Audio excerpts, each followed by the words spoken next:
नमस्कार दोस्तों। 7 फरवरी 2026 की सुबह भारत और अमेरिका के व्यापारिक संबंधों के लिए एक ऐतिहासिक दिन बन गई है। प्रधानमंत्री नरेंद्र मोदी ने भारत और अमेरिका के बीच एक अंतरिम व्यापार समझौते यानी इंटरिम ट्रेड एग्रीमेंट की घोषणा की है। केंद्रीय वाणिज्य मंत्री पीयूष गोयल के अनुसार इस समझौते से लगभग $30 ट्रिलियन के वैश्विक बाजार भारतीय निर्यातकों के लिए खुलेंगे। लेकिन अब सबसे अहम सवाल, इस समझौते का असर आपके घर के रोजमर्रा के राशन पर क्या पड़ेगा? आपकी नौकरी और रोजगार के अवसरों पर इसका क्या प्रभाव होगा? और भारत के छोटे व्यापारियों के लिए यह सौदा कितना फायदेमंद साबित होगा? क्या यह समझौता वाकई मेक इन इंडिया के लिए एक बड़ा और निर्णायक कदम है? आज के इस डीप डाइव वीडियो में हम इस अंतरिम व्यापार समझौते की हर छोटी और बड़ी परत को सरल भाषा में विस्तार से समझेंगे। दोस्तों, इस समझौते को सही तरीके से समझने के लिए हमें थोड़ा पीछे जाना होगा। 2025 के अंत तक भारत और अमेरिका के बीच व्यापारिक तनाव काफी बढ़ चुका था। अमेरिका ने भारतीय उत्पादों पर 50% तक टैरिफ लगा दिया था। इनमें से 25% टैरिफ सिर्फ इसलिए लगाया गया था क्योंकि भारत रूस से कच्चा तेल खरीद रहा था। लेकिन अब राष्ट्रपति डोनाल्ड ट्रंप और प्रधानमंत्री नरेंद्र मोदी के बीच हुई बातचीत के बाद अमेरिका ने उस 25% पेनल्टी टैरिफ को हटा लिया है और कुल टैरिफ को घटाकर 18% कर दिया है। इसके बदले में भारत ने भी कुछ बड़े वादे किए हैं। इसी को कहा जाता है डिप्लोमेटिक गिव एंड टेक। अब बात करते हैं इस समझौते के तकनीकी पहलुओं की। इस अंतरिम व्यापार समझौते के दो मुख्य हिस्से हैं। सबसे पहले अमेरिका ने भारत को क्या दिया? टैरिफ में कटौती। अब भारतीय उत्पादों पर केवल 18% टैरिफ लगाया जाएगा।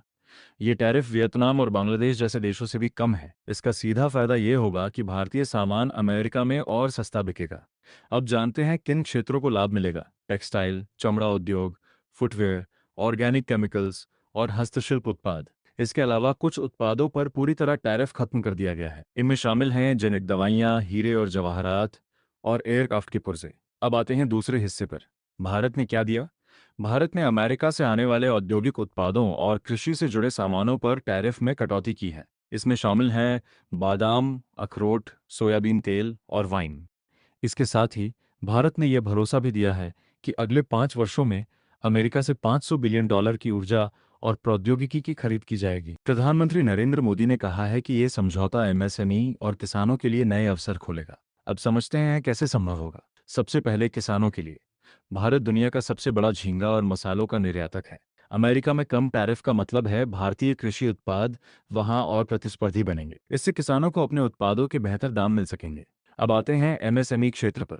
भारत के छोटे और मध्यम उद्योग जो हस्तशिल्प या मशीनरी उत्पाद बनाते हैं, उनके लिए अब अमेरिका का $30 ट्रिलियन का बाजार एक्सेस करना काफी आसान हो जाएगा। अब बात करते हैं रोजगार के अवसरों की। केंद्रीय मंत्री पीयूष गोयल के अनुसार जैसे जैसे निर्यात बढ़ेगा, वैसे वैसे देश में लाखों नई नौकरियां पैदा होंगी, खास तौर पर गारमेंट और मैन्युफैक्चरिंग सेक्टर में, जिससे महिलाओं और युवाओं को सबसे अधिक लाभ मिलने की संभावना है। इस समझौते का एक रणनीतिक पहलू भी है। भारत ने संकेत दिया है कि वह रूस से कच्चे तेल की खरीद धीरे धीरे कम करेगा और अमेरिका या वेनेजुएला जैसे देशों की ओर रुख कर सकता है। यह केवल व्यापारिक समझौता नहीं है, यह है फ्रेंडशोरिंग, यानी अमेरिका अपनी सप्लाई चेन के लिए चीन पर निर्भरता कम कर रहा है और भारत को एक भरोसेमंद वैश्विक साझेदार के रूप में तैयार कर रहा है। इसका मतलब यह है कि मेक इन इंडिया अब सिर्फ भारत की ज़रूरतों तक सीमित नहीं रहेगा, बल्कि दुनिया के लिए उत्पादन का एक अहम केंद्र बनेगा।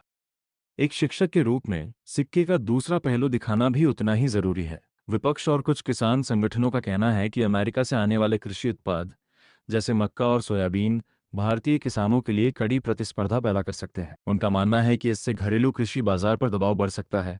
हालांकि सरकार का दावा है कि संवेदनशील क्षेत्रों जैसे डेयरी और मुख्य खाद्य फसलों को इस समझौते से बाहर रखकर पूरी तरह सुरक्षित किया गया है। तो दोस्तों, निष्कर्ष यह है कि यह अंतरिम व्यापार समझौता एक बड़े द्विपक्षीय व्यापार समझौते की पहली सीढ़ी है।